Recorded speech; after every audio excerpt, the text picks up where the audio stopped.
Now, I've been a Dolphin fan since I could walk, since I could crawl. I've only been making Panthers videos for about 7 years.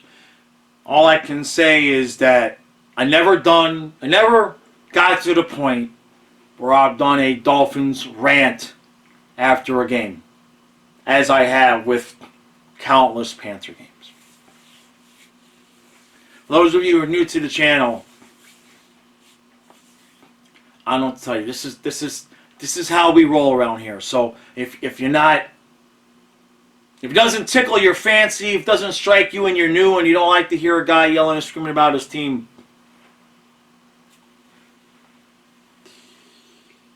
what we just saw was, I mean, I've seen some collapses as a Dolphins fan.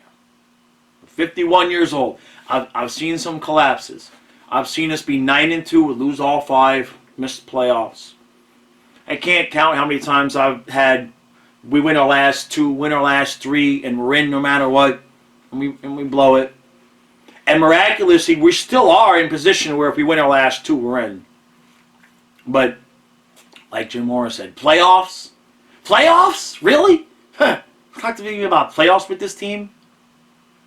So let's rewind just a little bit. Now it's 20-10 and the Dolphins have the ball late in the second quarter. Now, even at this point, we've done a couple of things that kind of make you scratch your head. The initial drive, we have a 3rd and 3, and instead of just running the ball and trying to continue or a short pass, Tua throws to Hill, who was never open. Never open. We kick the field goal, okay.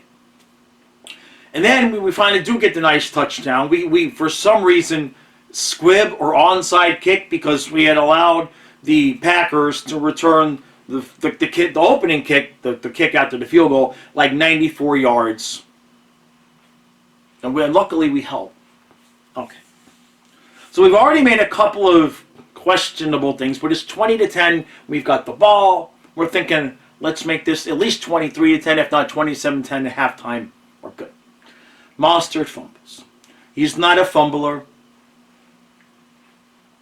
He's not a fumbler. It's not Sammy Smith out there.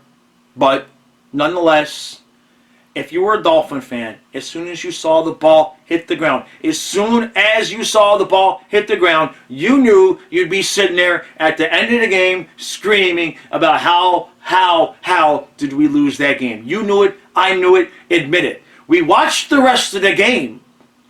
And we did have hope in that last drive, and boy, we're going to get into that. But at the same point, you knew as soon as that ball hit the ground, you looked at the calendar and you said, oh shit, it's December. Why am I even here? Why am I on the couch? Why am I in the recliner? Why am I in the stands?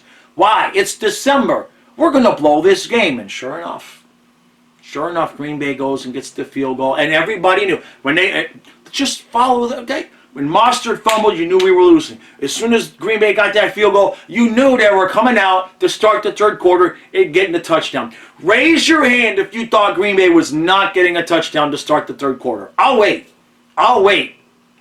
Because ain't nobody in the comments come and say, I thought we were going to make a stop. None of you. We all knew tie game. As soon as the ball hit the ground or not Mostert's fumble, we knew tie game halfway through the third quarter. Tie game. We knew it. There was nothing going to stop that. So, okay. All right. Then Tua took over the game. And boy, oh boy, did Tua I ain't going to try it. Tua took over the game.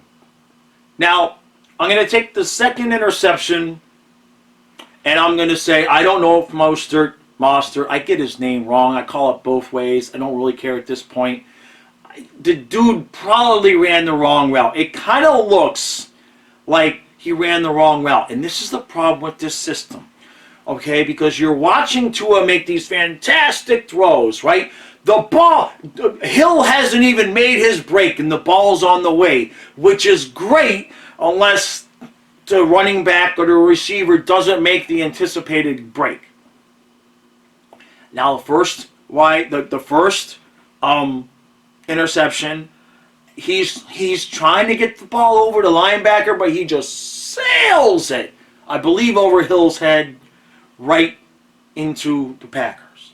The second interception I will give to a half a pass because we don't know what that was. We know it was one of those throw it before he's open passes that McDaniel loves. That's all well and good, but there's a time to make those throws, and there's a time to play it safe and wait for somebody to get open and just take your 6 yards. And McDaniel is incapable of recognizing when that time is. And then we get to the last one. Gesicki's wide open this way. Somebody was wide open underneath. Maybe it was Waddle. Somehow, Tua magically threw the ball short of Gesicki and passed the guy that was open in the flat right into the Packers' arm. How? I've never seen a quarterback meltdown like that in succession when the game is on the line. I mean, you're thinking, okay, the defense miraculously holds them. It's 26-20. Tua, you got 2 minutes. There's no timeouts. You got 2 minutes. In the NFL, that's plenty of time. All you got to do is not screw it up. And before we could finish saying all you got to do is not screw it up, he'd screwed it up. He'd screwed it up. Now, I know Jason Sanders missed a field goal that kind of hurt. But, you know, I mean, it's not like we got into field goal range and then Tua threw that pick. It was, we were close, we were moving it. And all you got to do at that point, and this is the thing, I'm going to circle all the way back to McDaniel here. Your system is good, but there's got to be times when you make the safe throws. Now, that throw, that last interception, is either A, Tua thought Gesicki was cutting it sooner. Clear miscommunications, right? It's got to be, right? I mean, was it just that bad of a throw? Because if the first one and the third one were just that bad of throws, put the kid in next week and give us a chance to win. Because that's some of the worst quarterbacking I've ever seen if interception 1 and 3 were just bad throws. If they were miscommunications, we know number 2 had to be, right? But if 1 and 3 were miscommunications, then you start kind of asking yourself some questions, McDaniel, like maybe there's some times to make those throws where we don't even know if the guy's going to be open. We're throwing it before he cuts. And maybe there's some times to make the throws of get the guy open, let Tua see that he's open, hit the man, get your 5 to 8 yards, and keep the drive going and keep things alive. Now, all that said, I don't know why any of us expected anything different. It is the Dolphins. It is December. And they are doing what they have done to us every year that we can remember, including last year when somehow this team managed to go 1-7 and still give us hope at the end of the year and then blow it. I mean, that's some special talent. A team that can go from 1-7 to win and get in and find a way to blow it. So, why should we be surprised that they're doing this to us? Now, the defense wasn't fantastic. Let's flip the head over there. We had an opportunity to get the ball back with more time. Green Bay gets a holding penalty. It's 1st and 20, and we gave up an 18-yard run. An 18-yard run. Now, I'm going to say this about the referees. I'm not a huge referee. I'm not a big blame the refs guy. The refs were bad all over the place. Okay? Crossan clearly had some pass interference in the end zone early on that was ignored that led to a Green Bay field goal. I will acknowledge they were holding Phillips all day long. Wasn't called. It might have been called once. But there were numerous replays where the one play where Rodgers, I believe, or it was a sweep that got like 15, 20 yards, the dude had Phillips up around the neck. No call. No call. But the refs did miss some pass interference on the Dolphins. So, you know, I'm not a big blame the ref guy. I'm the kind of guy that like the roughing the passer where Phillips barely touches Rodgers. That kind of crap ruins the game. I wish the refs would have not been such a big part of this game, but when your quarterback is just throwing it to whoever, and whenever, I'm without speech that he threw the third one. Now you get the ball back. There's 2 minutes left. There's no timeouts. If at the end of the game he has to throw into double coverage because there's only 8 seconds left and he gets picked, you live with it. But how he did that, we're moving the ball. There's plenty of time. There's plenty of time. Who he was thrown into, I couldn't tell you. I don't know if he was throwing it if he threw it over the first guy or short of Gesicki. Both who were open, by the way. They were both open. Not one of them, but both. You know why they were both open? Because there was just one guy in between them that was nowhere near either of them, and that's where Tua threw the frickin' ball.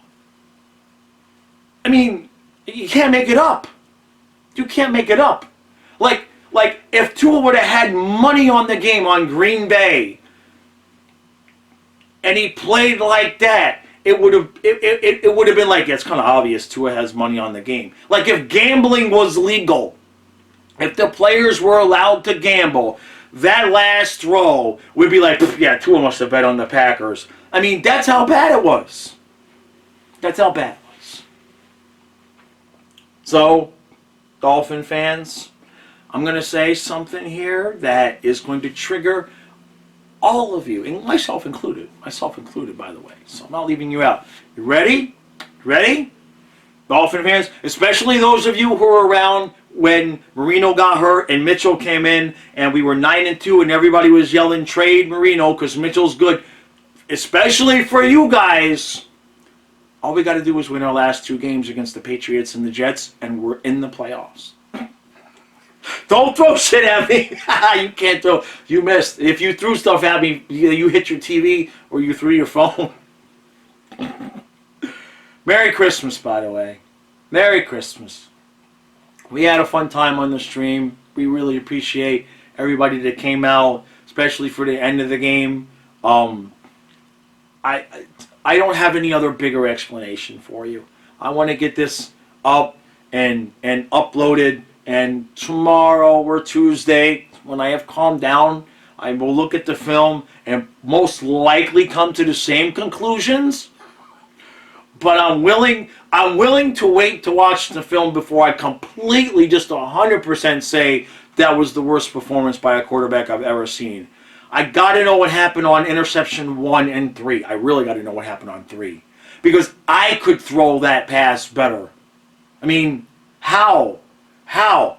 And the unfortunate answer that might be the how is Tua chokes in the big moments.